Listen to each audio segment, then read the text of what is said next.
This idiot is a university professor from some Birmingham university.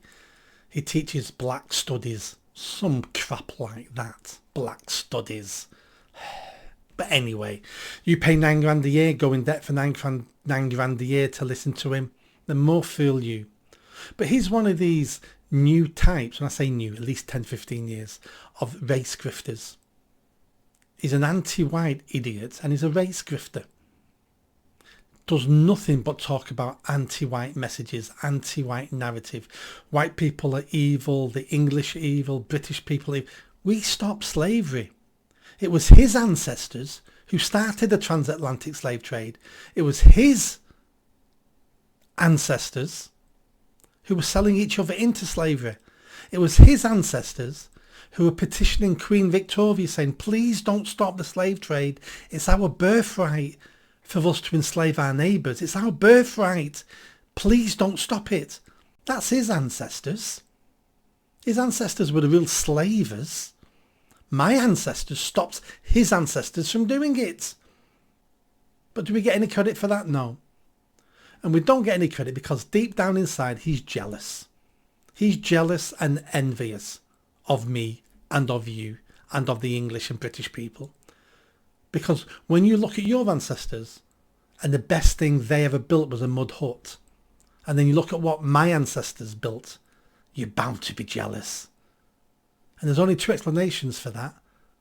Either white people are far superior, or black people were cheated by white people.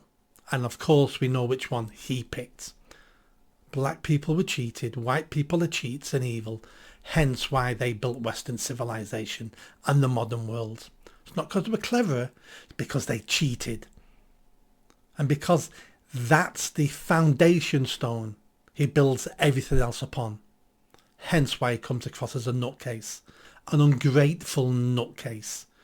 Because all I want to hear of people like him is, thank you England, thank you Great Britain, thank you for letting me live here. Because my parents came from the Caribbean, and before that they lived in Africa until they got sold by Africans. Thank you for letting me live in a first world country, not the Caribbean, nice weather but a shithole. Thank you England. Thank you for my education. Thank you for everything. But no, instead we get, I hate the English, I hate the British, everything's racist, the flag's racist, you're racist, English breakfast is racist, cats and dogs, they're racist. If he believed any of that, if he truly believed any of that, he'd move, wouldn't he? He'd move back to the Caribbean. But he doesn't, because he's a race grifter. That's all he is, a race grifter. But his day's coming, Judgment Day's coming soon. And hopefully people like him will be deported. Doesn't matter if he was born here. People like him who have got foreign ancestry, who hate this country and are no value to this country, we need to find a way of deporting those people, because that sends a message to everybody else. Sends a message that you better start loving this country and being part of this country, otherwise we don't want you. So let's chip together and let's get a one-way ticket to the Caribbean for this race idiot. And let's see if he wants to live over there. It's got nice weather, coconuts on the beach, he can sing a little bit of reggae, but he won't want to go. Nobody wants to live in the Caribbean unless you're a millionaire. People in the Caribbean are trying to get off the Caribbean islands and go somewhere else, because they can't run their own countries, they can't run their own islands. They come to the West and then moan. And that's exactly what he's doing. He's a disgrace. He's a good example of why mass immigration damages countries, because you import people like him.